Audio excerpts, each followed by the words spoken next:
bro. Hello, bro. Good evening to you. Good evening. How are you doing today? Simple. I'm fine. All right.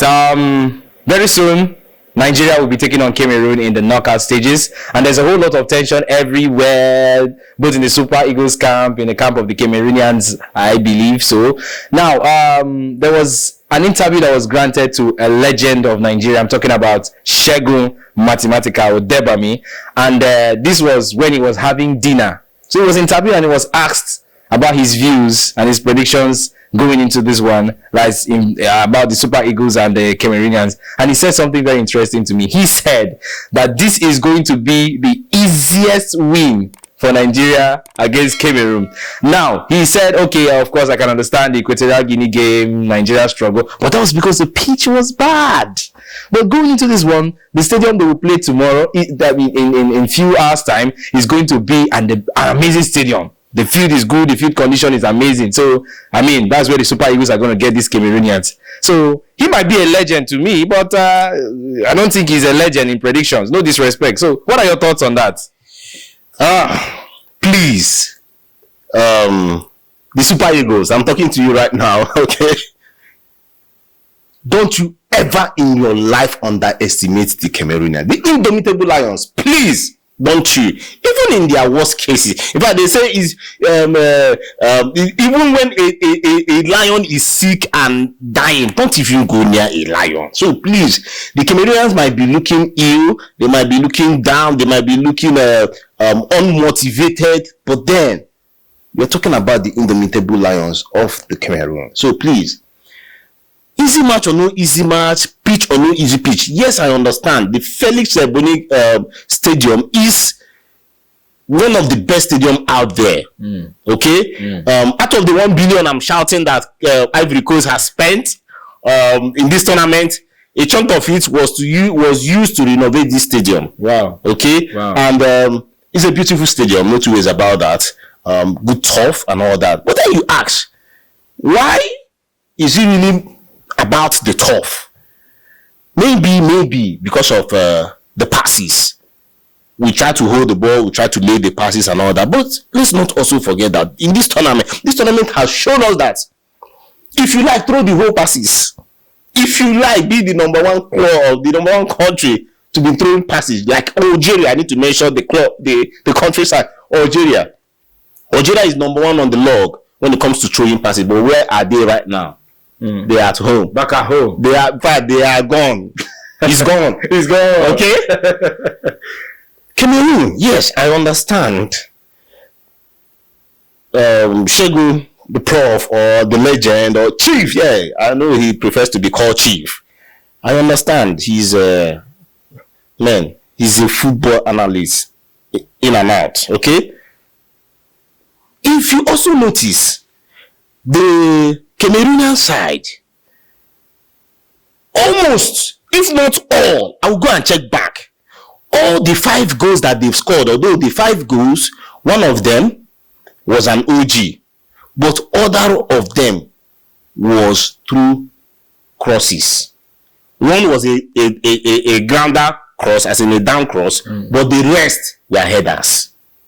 In fact, the woodwork that they hit, the bars that they hit, all the bars that they hit was through a ball coming from the up. So they are good with long balls. Okay.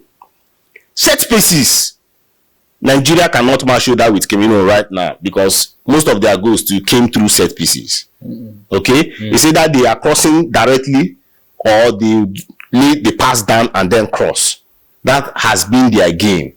So Nigerians, please take note. Super Eagles, please take note. I know Pesero. See, I understand the bad mouthing of Pesero, but I know that he knows all this and his team.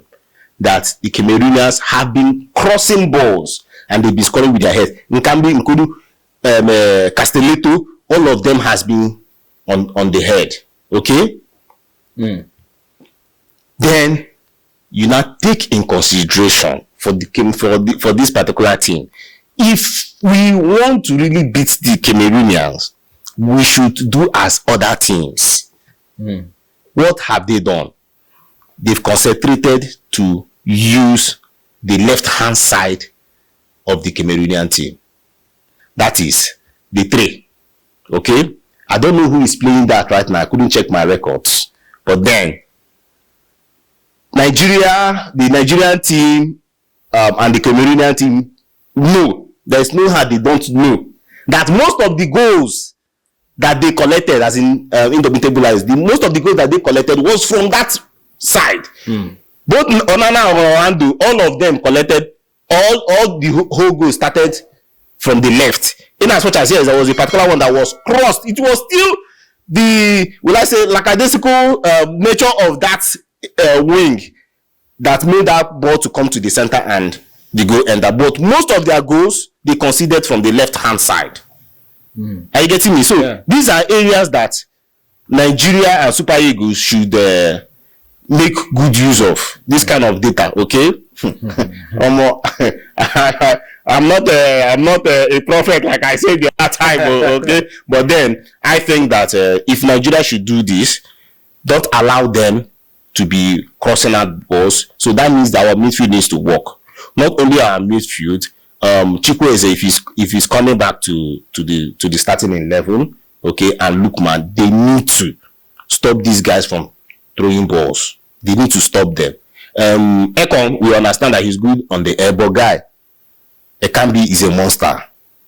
Ekambi is good on the air. Ekambi is good on the air. We need to protect our side. And the good luck also that Nigeria has, why Chief is making all these comments, is that they don't have a player like Abubakar. Abubakar is injured. In fact, it might even be possible if Cameroon wins Nigeria. I need to use my info. I love Nigeria. True and true. But then, if Cameroon wins Nigeria and they have enough time for Abubakar to come back, this whole tournament might change. Are you getting me? The tournament might change because they are losing a top guy. Just like Nigeria is losing Boniface. In fact, I can't even match Boniface with Abubakar. Why? Because Abubakar last Afcon was the highest goal scorer. True. So somebody that has been tested and trusted, unlike Boniface, that is still coming up, is still an upcoming. You cannot compare him with Abubakar. And let's watch. Well, we will have to face with the squad or the players that the Cameroonians have right now. Okay. So Nigeria have what it takes. Creating chances. Nigerians are creating, the Super Eagles are creating chances. In terms of foul, in terms of discipline, unfortunately for us, we are not disciplined enough. The Super Eagles, they are not disciplined enough. And if they carry that, anything can happen. A red card might come out. In fact, with the nature of the way Nigeria we are playing, this match, next match, things will happen. As in, a disciplinary action must happen. It's either somebody is getting a red card or somebody will be suspended for the next game. Why am I saying that? Because we are second on the log when it comes to fouls. Number one, unfortunately and shockingly, the number one country when it comes to foul. Very welcoming people, the Akwaba people, that's Ghanaians are number one. Okay, but then Nigeria is sitting number 2, which is not nice. We are not known for that. In fact, before now, any game you see Nigeria versus Cameroon, just be expectant that Cameroon will win Nigeria with fouls. But it's like everything has changed now, and we are now the ones playing this well. Well, the game is almost here. Tensions are high. People are ready to celebrate. Some other people are ready to curse. But then, let's see how it goes. If you ask me for my prediction, it's about hope and prayer. That Nigeria beats Cameroon come tomorrow. Obviously, and I also pray and hope for the same thing, because you can imagine the millions of Nigeria all over the world following all up. And I wish the Super Eagles great luck tomorrow and a win for you guys. Thank you, Mr. Victor, for joining me on this show. I appreciate you so much. Have a lovely night rest. You too, bro. Thank you.